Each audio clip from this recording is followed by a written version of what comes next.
E aí, galerinha, beleza? Eu sou o professor Tony Bandeira e hoje nós vamos dar continuidade às nossas aulas de língua portuguesa. Hoje nós vamos analisar a estilística e a retórica na língua portuguesa.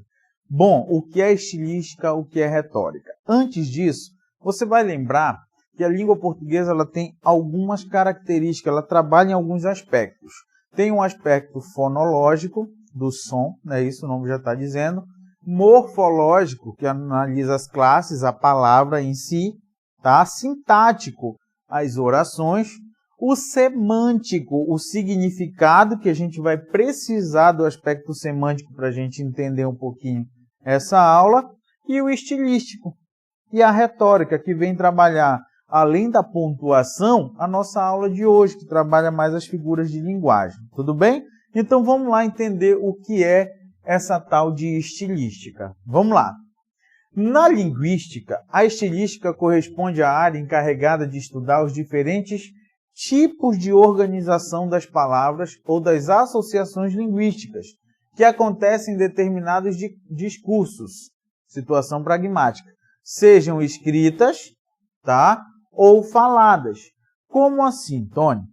Ela vai estudar a forma que você organiza o seu discurso, seja ele na escrita, seja ele na fala, dependendo da situação em que você se encontra, tudo bem? Ele diz, de fato, a estilística examina o estilo dos textos, tá? Sendo assim, uma ferramenta importante para os estudiosos da área literária, a partir da produção dos discursos de escritores, os quais revelam estilos da linguagem. Bom, aqui a gente já delimitou e você já sabe onde vai estar o nosso assunto hoje, tá? A gente vai estar falando da área literária, da conotação, que a gente vai tirar uma dúvida e relembrar já já.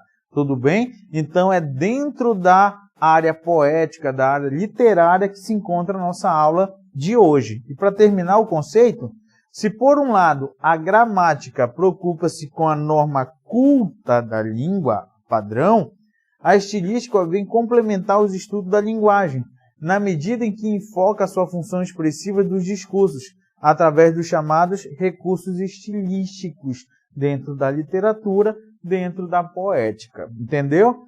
Essa é a estilística. E a tal da retórica? Vamos lá. A retórica que relação tem com a estilística?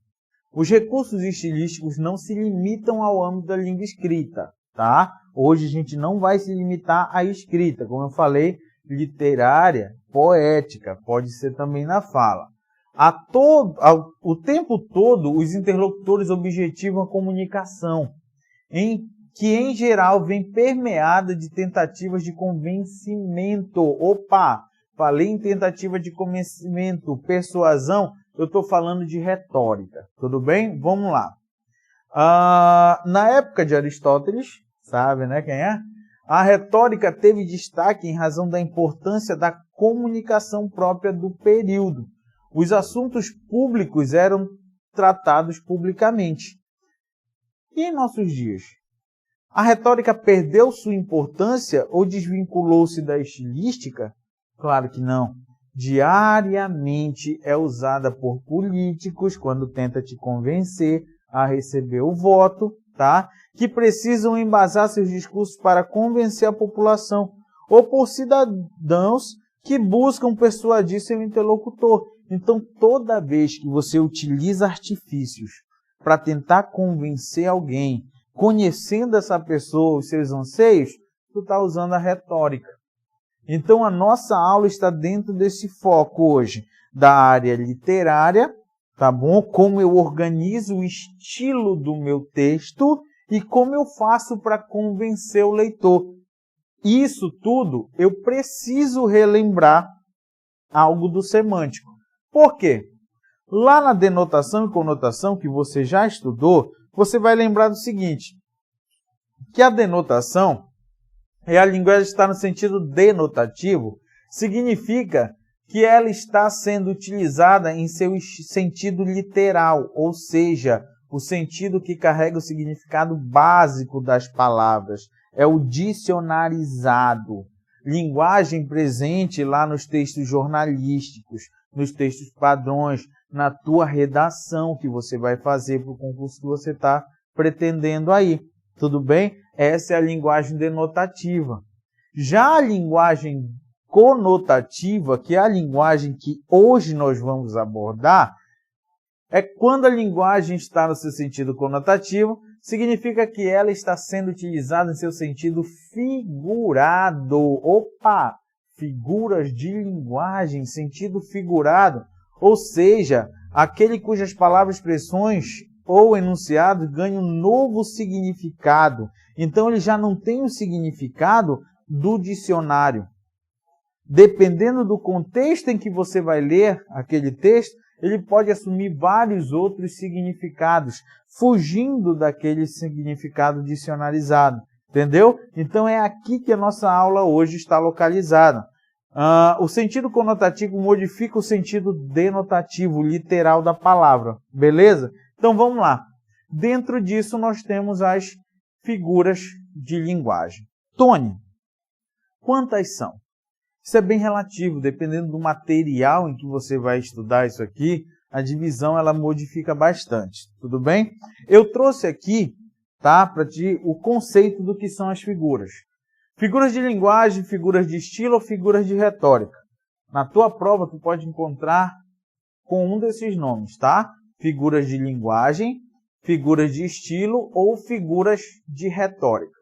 São estratégias que o orador pode aplicar ao texto para conseguir um determinado efeito de interpretação do ouvinte. Lembra a minha retórica com o ouvinte? Podem relacionar-se com aspectos semânticos, olha lá, semântico é significado, fonológicos vem de som, ou sintáticos da palavra afetada. Lembra a estrutura da frase. Então as figuras de linguagem, como eu te falei, são várias. E as divisões mudam, mas eu trouxe aqui para você a divisão tradicional delas, tá bom? Essa é a divisão tradicional. Eu tenho as figuras de som, de palavra, de sintaxe, tá bom? Ou de construção, como nós vamos ver já já, e de pensamento. Aqui eu tenho várias, tá bom? As principais. Hoje, Tony, nós vamos abordar o quê? Nós vamos abordar aquelas selecionadas. Aquelas que mais caem em concursos, seja ele concurso militar, federal, seja ele para você que está se preparando para fazer o Enem. Está aqui um assunto que geralmente cai na prova do Enem. Então, eu selecionei para você hoje aquelas que mais caem e aquelas que são bem parecidas para a gente aprender a diferenciar uma da outra, ok? Então, lembra, Tony, é importante para a minha prova, seja ela qual for, eu aprender a separação, o que é uma figura de som, de palavra, de sintaxe, de pensamento? Não, galera. Tá? Não te preocupa em dizer, a comparação é uma figura de palavra, de sintaxe, de pensamento, de som. Não, isso não cai em prova. Tá bom?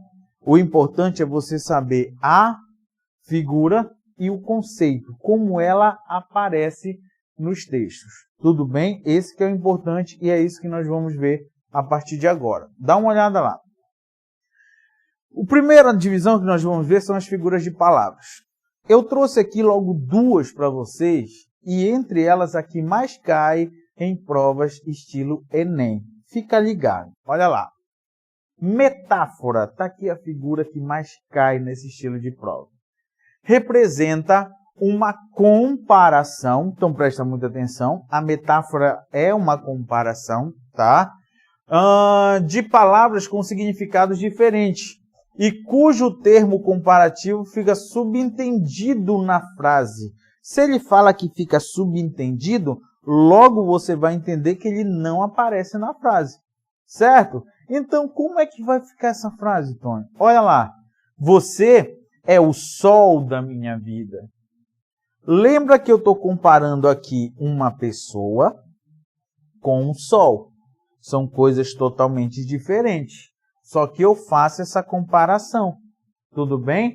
Como? E por que ele falou que fica subentendido? Não tem nessa frase nem um termo de comparação, nem um termo comparativo. Não tem a palavra como, tal qual, igual, parece, que nem, tá? Não tem aqui. Eu estou dizendo que você é o sol. Olha como se estivesse afirmando isso aqui. Tudo bem? Mas por que, Tony, tu está explicando isso? Porque existe também a figura de palavra chamada comparação, que é muito parecida com a metáfora. A única diferença é que aqui ela vai ter o termo comparativo. Ela vai ter uma palavrinha ali no meio que vai servir para exemplificar essa comparação. Geralmente é a palavra como, mas pode ser assim, tal qual, parece, que nem, tá bom? Então olha o que eu fiz aqui para você. A mesma frase contida aqui como uma metáfora, no lado eu coloquei a frase como se fosse uma comparação. Você é como um sol em minha vida. Olha lá, de novo eu estou comparando você e o sol. Só que agora eu já coloquei um termo comparativo. Então a única diferença é essa, beleza? Na metáfora eu também faço a comparação, só que é uma comparação subentendida. Não tem o termo comparativo aqui no meio. Na comparação não, o termo vai aparecer. Você é como um sol, igual a um sol, parece um sol, que nem um sol em minha vida. Ficou clara a diferença dos dois? Beleza, vamos continuar. A próxima, uma bem famosa, a catacrese, né? Olha o conceito da catacrese. Ela vai dizer que representa um emprego impróprio de uma palavra ou expressão, que fique claro, uma palavra ou expressão, por não existir outra mais específica. Então você quer determinar algo e não tem um nome específico. Então você faz, agora presta atenção no que eu vou falar, e faz uma comparação com algo que já existe. Como assim, Tony? Dá um exemplo para ficar claro. Olha o que eu trouxe para você aqui. Aqui eu tenho pernas humanas, né? Pernas de uma mulher, pernas femininas. Só que aqui no lado eu tenho uma mesa e uma cadeira, que eu vou dizer que essa aqui é a perna da mesa, é a perna da cadeira. Tony, mas espera aí, como é que acontece a tal da catacrese? Vamos lá. Eu fiz uma comparação entre as pernas humanas, essas pernas femininas aqui, com essa parte da mesa que não tem um nome específico. Por não ter um nome específico, eu vou lá e coloco aqui essa catacrese. Digo que isso aqui é a perna da mesa. Entendeu? Ficou claro? Olha o outro exemplo. Isso aqui é uma asa. Pô, legal, sei o que é uma asa. Pô. Só que eu olho para uma xícara e vejo que ela tem essa parte aqui, que não tem um nome específico para essa parte. Pô. Então o que é que eu vou fazer? Eu vou trazer essa comparação dessa asa aqui, tá? Que é realmente uma asa, e levar para a xícara e dizer que aquela ali é a asa da xícara. Entendeu? Aí você vai encontrar inúmeros tipos de catacrese em objetos ou até parte do corpo. É, parte do corpo. Lembra que eu tenho a batata da perna, a cabeça do dedo, o céu da boca? Tá? Isso tudo é catacrese. Eu tenho a boca da garrafa. Tá? Então você vai encontrar várias. Tony, como eu posso encontrar, além desse exemplo que tu me deu, como eu posso encontrar isso aqui em provas de vestibulares? Agora fica bem atento, tá? Que ele pode determinar, sim, essas partes de objetos ou de corpo. Só que ele também pode determinar situações. Como assim situações, Tony? Olha essa aqui. Embarcar no trem, isso já foi questão de prova, tá? Por que embarcar no trem, Tony, seria uma catacrese? Olha a palavra embarcar. O que é embarcar? Entrar num barco. Como é que eu embarco num trem? Tony, realmente não dá. Mas por não ter um nome específico para a ação de eu entrar num trem, eu uso uma catacrese e coloco embarcar no trem. Interessante, né? Olha a próxima. Engarrafamento no trânsito. Tá, Tony, mas eu uso isso direto. O que é o engarrafamento? Olha a palavra. Engarrafamento. Colocar algo dentro da garrafa.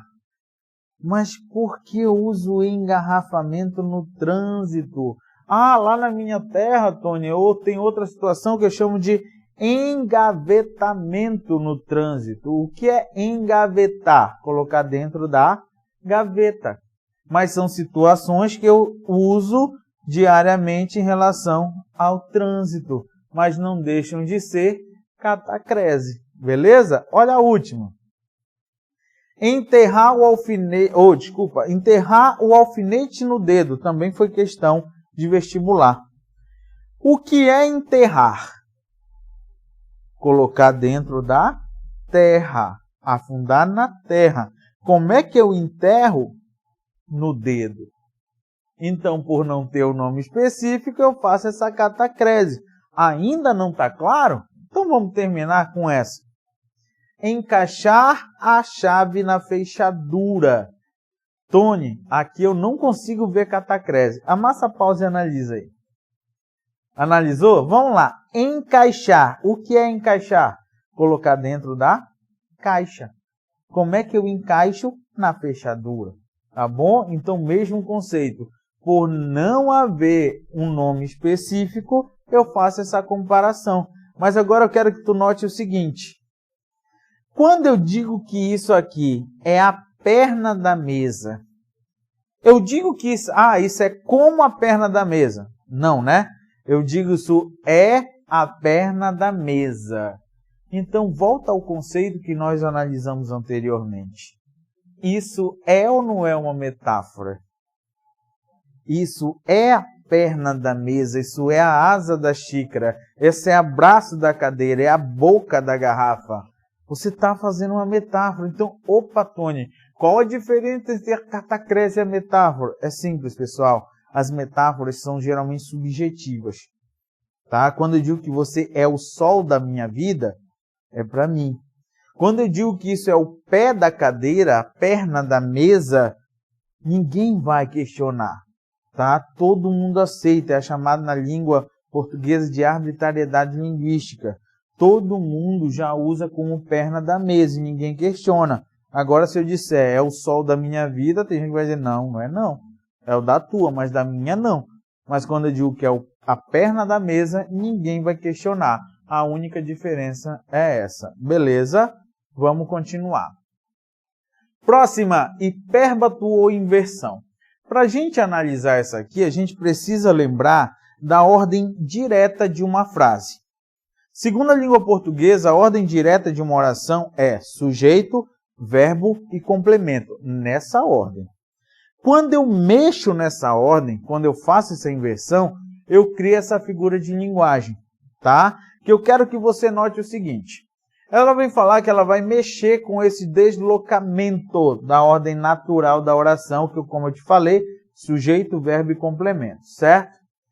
Tem materiais que fazem uma diferença e outros não. Então, fica ligado nisso aqui.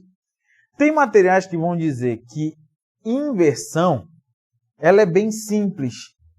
Você percebe na hora. Por exemplo, são como cristais suas lágrimas. Quem é um sujeito? Suas lágrimas. Então, na ordem direta, suas lágrimas são como cristais. Entendeu? E é uma inversão simples. Por exemplo, bati acelerado meu coração. Ordem direta, meu coração bati acelerado. Simples, né? Alguns materiais dizem que essa inversão simples eu chamo de inversão. Se a inversão for mais complexa, difícil de entender, eu vou chamar de hipérbato. Que inversão é essa? Olha lá. Primeira estrofe do nosso hino nacional. Ouviram do Ipiranga as margens plácidas, de um povo heróico brado retumbante. Faz uma experiência, coloca isso na ordem direta.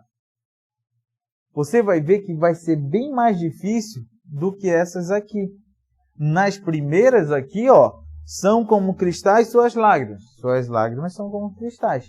Agora, quando eu te digo, ouviram do Ipiranga as margens plácidas de um povo heróico brado retumbante, tu vai ter que lembrar que o nosso hino nacional foi escrito lá no parnasianismo, que uma das características dele era essa, o hipérbato, a dificultar a leitura por parte do seu receptor.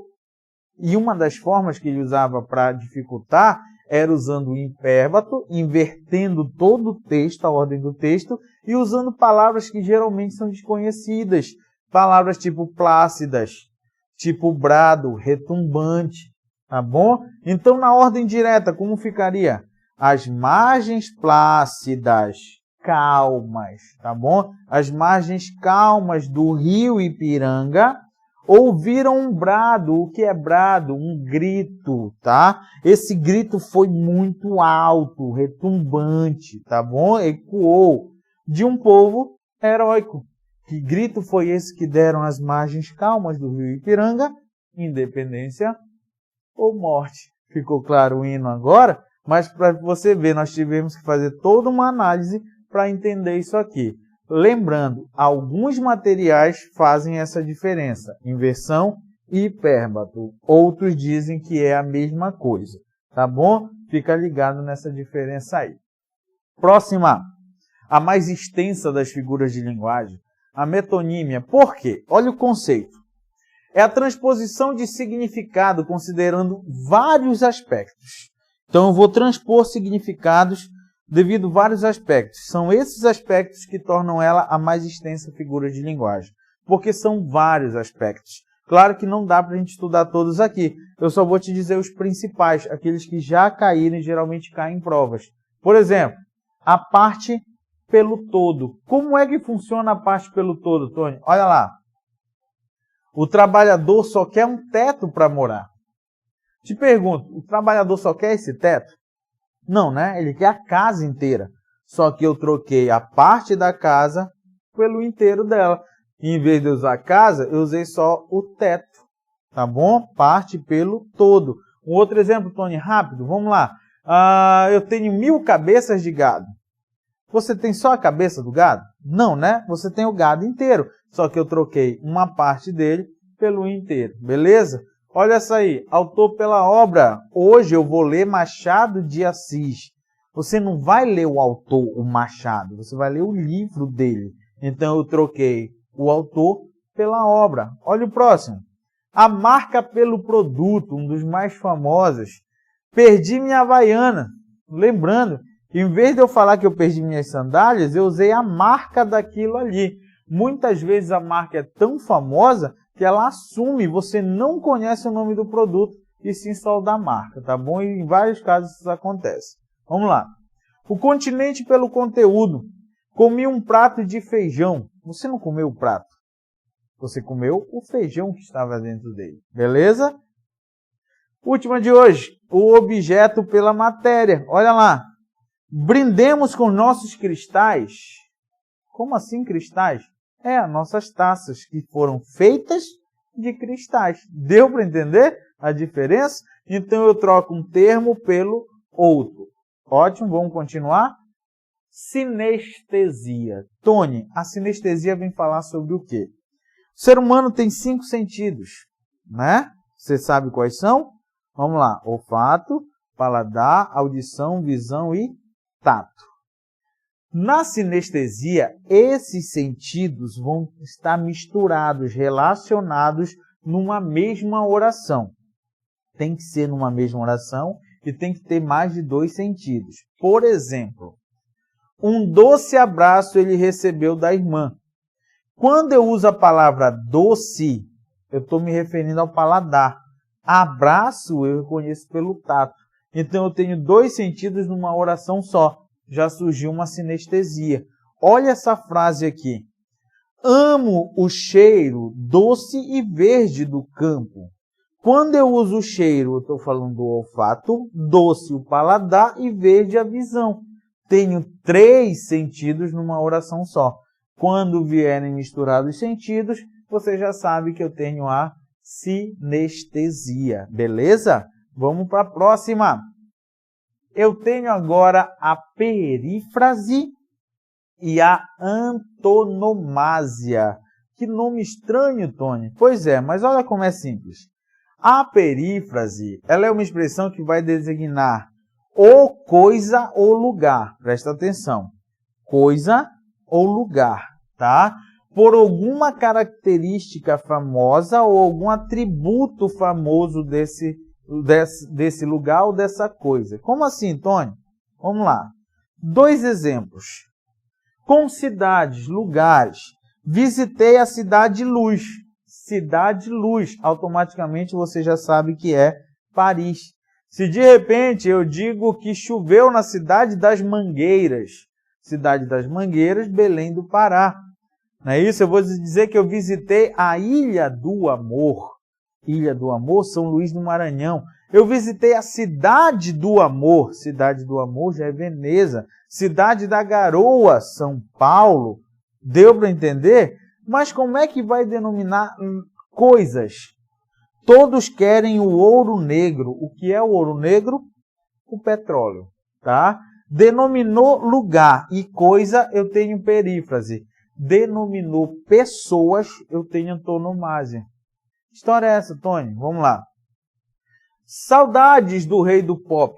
Quem é o rei do pop? Michael Jackson. Amo a obra do poeta dos escravos. Quem é o poeta dos escravos? Castro Alves. Deu para entender? Tony, cita mais alguns exemplos. Vamos lá. Quem é a rainha dos baixinhos? Responde. É a Xuxa. Tá? Quem é o rei do futebol? O Pelé. Tá vendo? Quem é o fenômeno? Tu vai lembrar do Ronaldo. Quem é o bruxo? Ah, o Ronaldo Gaúcho.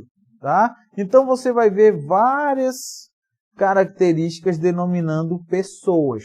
Agora fica atento, presta muita atenção. Tem materiais que não fazem essa diferença. Tem materiais que dizem que perífrase e antonomásia é a mesma coisa. Tony, como eu devo levar essa informação para a prova? Vamos lá. Você se deparou na prova com uma questão dizendo que visitei a Cidade Luz. Tá? Você já sabe que é perífrase. Você foi olhar na alternativa, tá? E lá tem letra A, perífrase, letra qualquer outra lá, antonomásia. Então você sabe que o autor está fazendo diferença. A diferença tu já sabe. Cidade, perífrase, pessoa, antonomásia. Legal? Beleza? De repente ele perguntou a figura de linguagem que está em visitei a Cidade Luz. Você procurou perífrase e não tá, mas tem antonomásia lá. Você vai marcar antonomásia, porque você vai saber que aquela banca não faz a diferença entre uma e outra. Então vamos lá. Caiu as duas numa mesma alternativa, a diferença tu já sabe. Beleza? Caiu só uma, você já sabe também o conceito. Beleza? Vamos continuar. Vamos para as figuras de pensamento agora. Colocando uma também que cai muito em provas, pessoal. Olha essa diferença entre antítese. O que é antítese? Ela vem trabalhar com contrários, aversos, opostos. Só que ela trabalha no âmbito das palavras e expressões. Bom, na aula de semântica, que você vai dar uma revisada, nós falamos sobre antônimos. Palavras diferentes com sentidos opostos. A antítese depende desses antônimos. Depende de palavras contrárias. Por exemplo, os jardins têm vida e morte. Olha a palavra vida e morte. São antônimos. Agora o paradoxo. O paradoxo também trabalha com contrários. Só que em vez de trabalhar com palavras contrárias, ele trabalha com ideias. Ideias que são tão contrárias, que uma anula a outra. Tá? Uma anula a outra. Então vamos lá. Eu tenho Camões, né, famoso pelos seus 9 paradoxos que tentaram descrever o amor. Então o primeiro deles é o mais famoso. O amor é o fogo que arde sem se ver. Tony, por que eu não posso dizer que é uma antítese? Dá uma olhada. Eu tenho a palavra amor. Tem a palavra ódio na frase? Não, né? Eu tenho a palavra fogo. Nessa frase tem a palavra água ou gelo? Não, né? Eu não tenho palavras opostas. Eu tenho ideias que se anulam. O amor é um fogo que arde sem se ver. O fogo está ardendo e você não está vendo. Não tem como, Tony. Exatamente. Uma excluiu a outra. Então não esquece.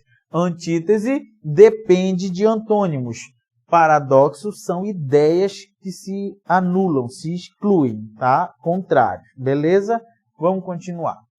Hipérbole, eu tenho certeza que essa você já ouviu falar. Exatamente. É aquela que vem falar sobre o exagero. Um exagero proposital que tem a intenção de dar ênfase naquela frase que você quer falar. Olha aqui essa charge, né? Vai que caia no teu vestibular ou no teu concurso.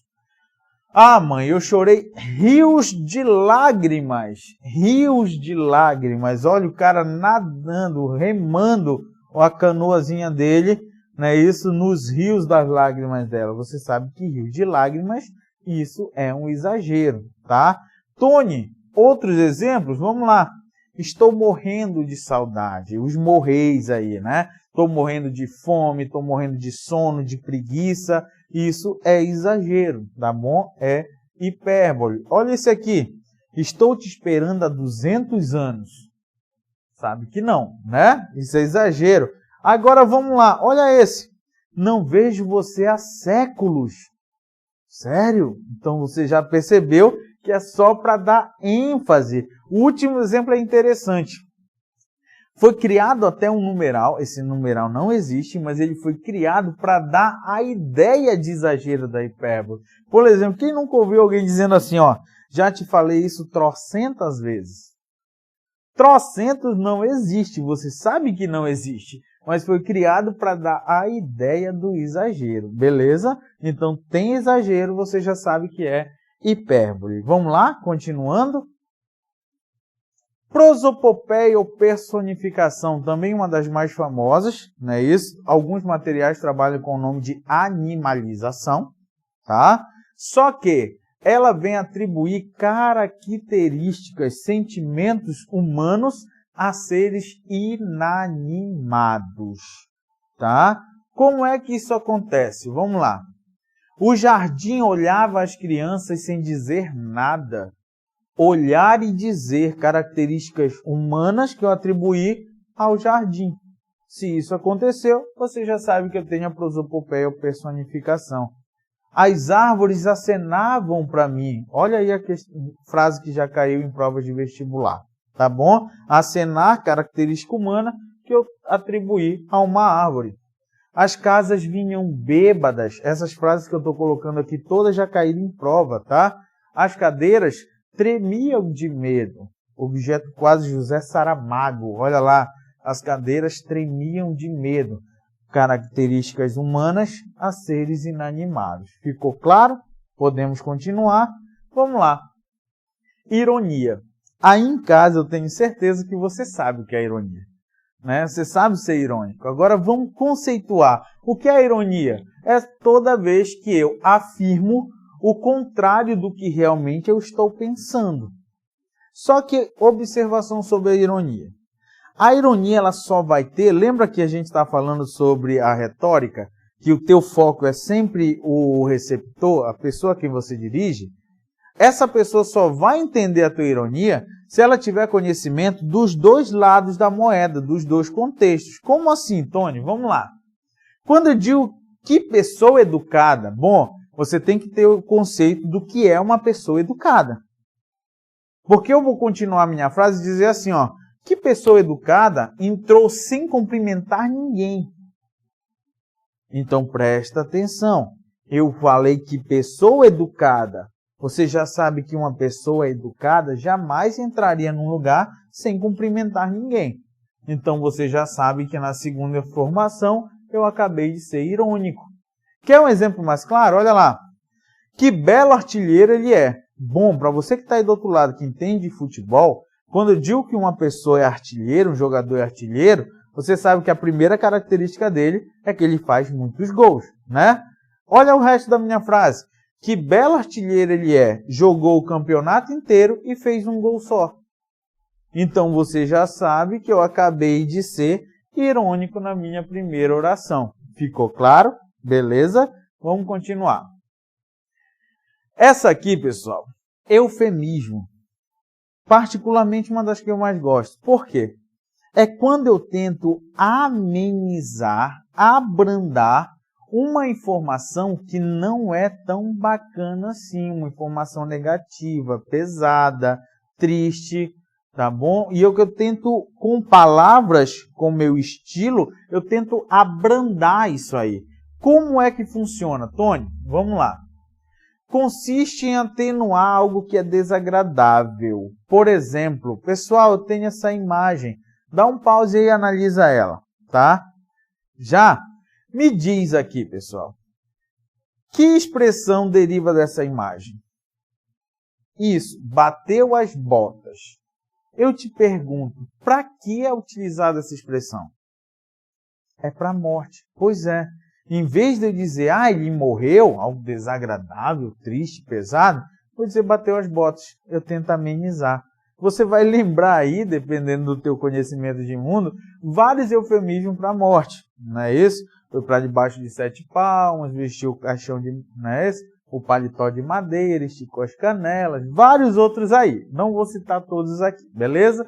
Tem outros, Tony, é só para a morte? Não. Se eu te disser, desprovido de beleza. Você já sabe que a pessoa é feia. Você não vai chegar com a pessoa e dizer, você é feio. É pesado, é desagradável. Mas você pode utilizar expressões que vão amenizar isso. Uma que eu gosto muito para chamar a pessoa de feia, vai dizer, nossa, você foge dos padrões impostos pela sociedade. Olha, não é isso? Se a pessoa não estiver prestando atenção, ela até agradece. Mas isso aqui é um eufemismo para feiura. Olha outro. Apropriou-se de bens alheios. O que foi que ele fez? Roubou. Tá? Só que eu tentei amenizar. Vamos lá. Ele tem ossos largos. Eu não vou dizer que a pessoa é gorda. Tá bom? Ele tem ossos largos. Então eu tentei abrandar. Eu já estou usando um eufemismo. Beleza? Vamos lá. Figuras de sintaxe ou de construção. Então vamos lá. Essas figuras estão ligadas à estrutura do meu texto, tá bom? Eu tenho a primeira, a elipse. Aqui eu vou omitir um termo dessa frase, tá bom? Mesmo omitindo esse termo, a frase vai continuar com sentido. Você vai perceber muito facilmente essa omissão. Por exemplo, na sala, apenas 4 ou 5 convidados. Você percebeu que eu omiti no lado da vírgula aqui a palavra havia, que ficaria na sala, havia apenas 4, entendeu? Ou 5 convidados. Eu tirei a palavra havia dali, mas a frase continuou com sentido. Mas já que eu tirei ela, você tem uma elipse. Eu quero que tu note que a palavra havia ainda não tinha sido citada nessa frase. Por que eu pedi para você notar isso? Porque eu vou ter o zeugma. É o mesmo conceito. Também é uma omissão que a frase vai continuar com sentido. Mas a diferença no zeugma é que essa palavra já foi citada anteriormente. Por exemplo, nem ele entende a nós, nem nós a ele. Em vez de eu dizer nem ele entende a nós, nem nós entendemos a ele, eu tirei o entendemos, até porque ele já tinha sido citado antes. Quando eu cito antes, eu tenho zeugma. Quando eu não cito, eu tenho elipse. Tranquilo? Pratica, presta atenção, com calma, faz o teu esquema e vamos continuar.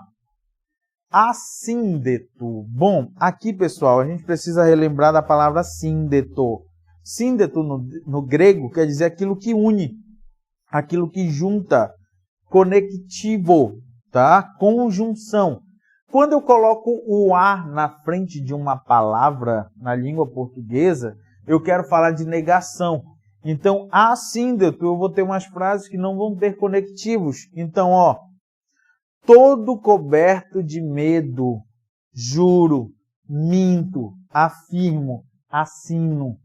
Vários verbos, tá bom? Intransitivos, com sentidos completos, todos eles ligados por vírgula, sem nenhum conectivo. Não tenho conectivo, assíndeto. Agora, olha lá, polissíndeto. Opa! poli, vários, síndeto, conectivo. Então eu vou ter, ó, e planta, e colhe, e mata, e vive, e morre. Olha o i. Repetir vários conectivos, polissíndeto. Beleza? Vamos lá. Silepse. Presta muita atenção, nós vamos resolver umas questões já já, que vão cair questões de silepse. Silepse, eu já vou te deixar claro, ela é um erro gramatical, ela é um erro de concordância, tá bom? Ali tem uma falha gramatical, portanto, na tua redação você não usa silepse. Você precisa reconhecer silepse em questões, mas usar você não vai usar na tua redação. Claro, beleza, erro de concordância, tá? Só que ele é um erro compreensível, não é aceitável na língua portuguesa, na norma culta, seja na tua redação ou qualquer texto padrão. Ele não é aceitável, mas você consegue entender por que a pessoa cometeu esse erro, tá? Ele é dividido em 3. Primeiro, silepse de gênero, gênero masculino e feminino. Olha a frase. Vossa Excelência é pouco conhecido. Vossa Excelência é feminino. Conhecido está no masculino. Olha o erro de concordância. Tony, mas por que eu consigo entender por que a pessoa cometeu esse erro? Porque Vossa Excelência é um pronome de tratamento que pode ser usado tanto para o masculino quanto para o feminino. Só que na língua portuguesa, na norma padrão, ela diz que não importa se é masculino ou feminino. Tenho que concordar com o termo Vossa Excelência.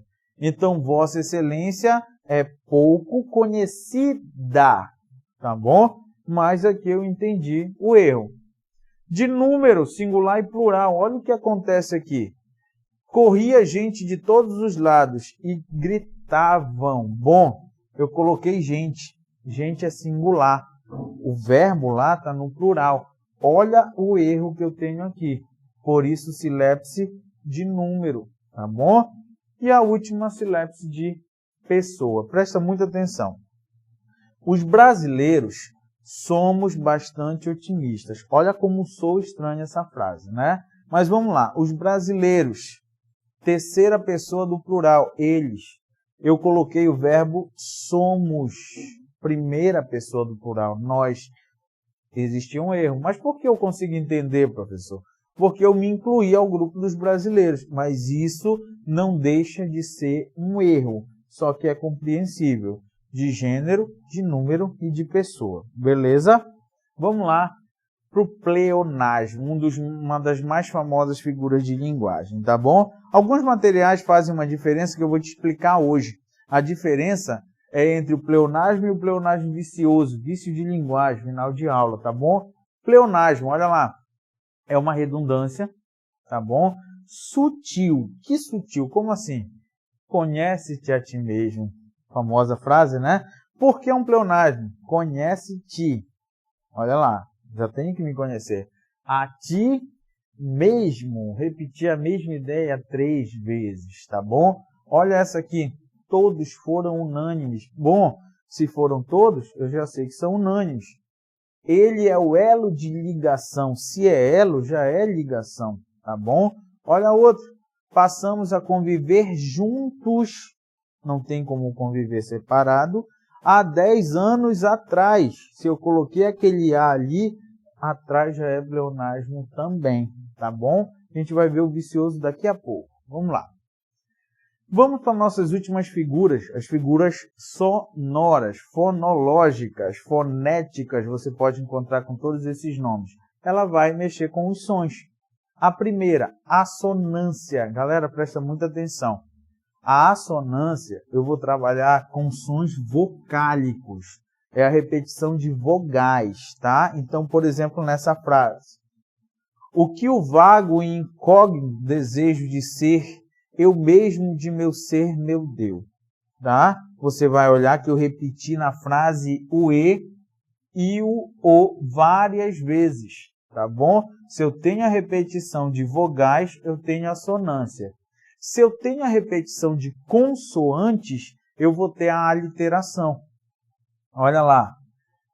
Boi bem bravo, bate baixo, bota baba, boi berrando, dança doido. Tu vai ver que o D e o B repete na frase inteira. Uma observação, pessoal. Não, tá? uma figura não anula a outra. Não quer dizer que nessa tem assonância, que não pode ter aliteração. Tony, qual é a característica então que eu tenho que levar para a minha prova? É simples, cara.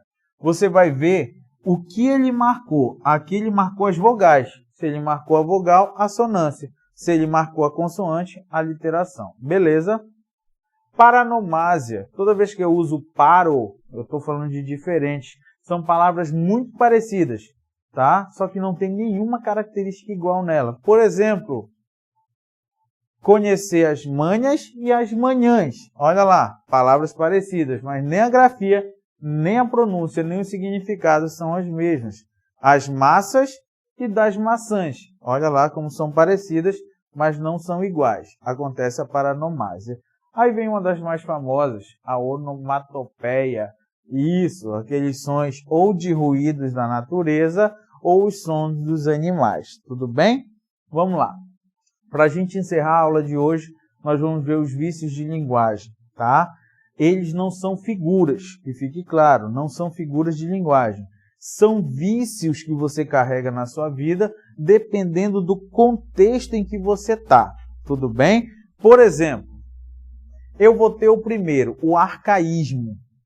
Como o nome está dizendo, são palavras antigas que você traz para o contexto atual. Então, em vez de você dizer você, você vai dizer vossa mercê, tá? Vossa mercê é um arcaísmo, tá bom? Você trouxe palavras de antigamente para usar no contexto atual, isso é um vício chamado arcaísmo, tá bom?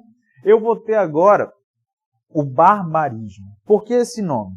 É um nome que está focado, tá, na ortografia, na grafia da palavra. Por exemplo, em vez de eu dizer proeza com Z, eu coloco ele com S. Eu errei a grafia, é um barbarismo. Na pronúncia, em vez de eu dizer problema, eu vou dizer problema. Você conhece várias outras, né, aí de pronúncia. Morfologia, eu vou dizer, em vez de dizer cidadãos, eu vou dizer cidadões. Olha como é barbarismo. Na semântica, no significado, em vez de eu dizer ele cumprimentou, eu vou dizer que ele cumprimentou, de cumprimento. Então isso aqui é barbarismo. O solecismo, o nosso próximo, em vez de ele falar de uma palavra, ele vai falar de uma expressão, de uma frase em si. Por isso eu vou ter erro de concordância, tá? Sobrou muitas vagas, tá? Em vez de sobraram. Olha lá. Na regência, hoje assistiremos o filme, em vez de ao filme. Isso é outra aula, fica ligado. Colocação, me empresta, tá? Em vez de eu dizer, empresta-me, tá? Então vamos agora com o neologismo. Neo, novo, logismo, palavra. Uma palavra nova que não está inclusa no nosso vocabulário, tá bom? Então olha lá. Aqui eu vou dizer que pode uma criatura, se não entre criaturas, amar. Amar e esquecer, amar e malamar, né? Amar e desamar. Galera, malamar e desamar não existe no nosso vocabulário. Eu criei essas palavras com prefixos aqui, mas elas não existem no nosso vocabulário. Se eu criei, ela é um neologismo, tá bom? E para a gente terminar a aula de hoje, presta atenção nessas duas. Juntura e cacofonia, tá? São processos orais, tá bom? Está presente na nossa fala. Só que, qual a diferença? Os dois vão juntar a fonética. Os dois vão juntar sílabas de palavras diferentes, só que na hora que você for falar, isso vai criar uma certa confusão. A juntura simplesmente junta. Eu quero que tu faça o seguinte, amassa a pausa e tenta ler essas frases aqui. Em vez de você dizer aí, vou sair com as amigas, como você pronuncia? Vou sair com as amigas. Olha os amigas. Juntei. Em vez de você falar, vou fazer uns exames, pronuncia essa frase. Vou fazer uns exames. Olha como juntas, exames. Foram uns 8 ganhadores. Pronuncia. Foram uns 8. Olha como você junta. Uns 8. Esse fenômeno é chamado de juntura. Qual a diferença para a cacofonia, Tony? A cacofonia também junta. O problema é que, além de juntar, você ainda cria uma palavra nova. Como assim? Ela tinha ganhado. Opa!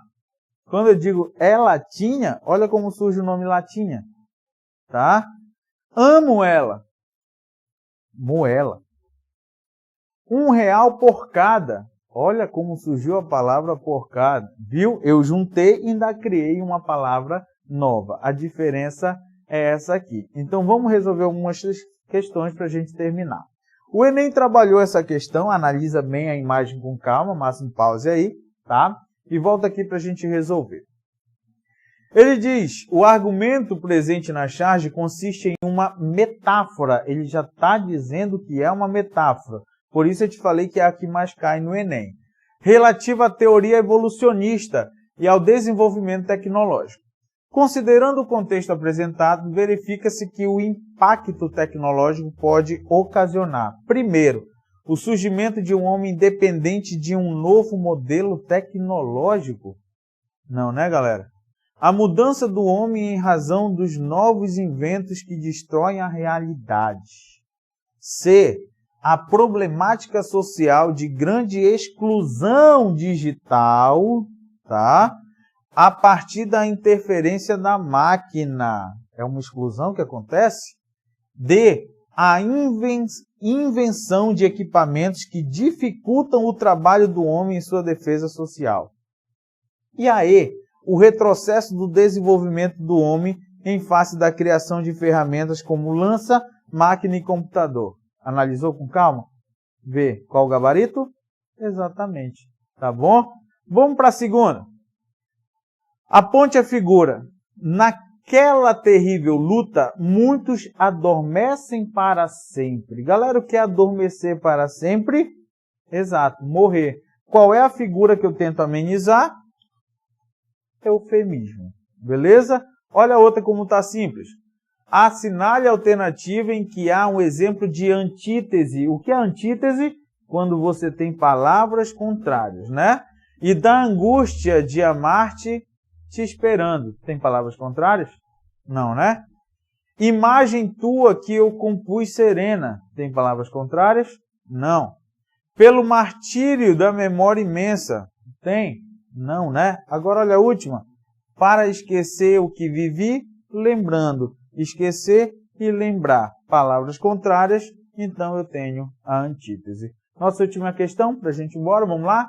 Com a enxada ou espada ou verbo ardente, todos temos um sulco para abrir a terra e mãos para espalhar qualquer semente. No texto, o apreço está evidente uma figura de sintaxe. Qual delas? Volta no texto, ele diz assim, ó, com a enxada ou espada ou verbo ardente, todos temos. Opa! Todos. Terceira pessoa do plural. Temos primeira pessoa. Se é um erro, tu já sabe que é silepse. Então, é B ou é D? Responde aí. Exatamente. Eu tenho uma silepse de pessoa, porque aqui é a terceira e aqui é a primeira. Beleza? Na próxima aula a gente se vê e muito obrigado.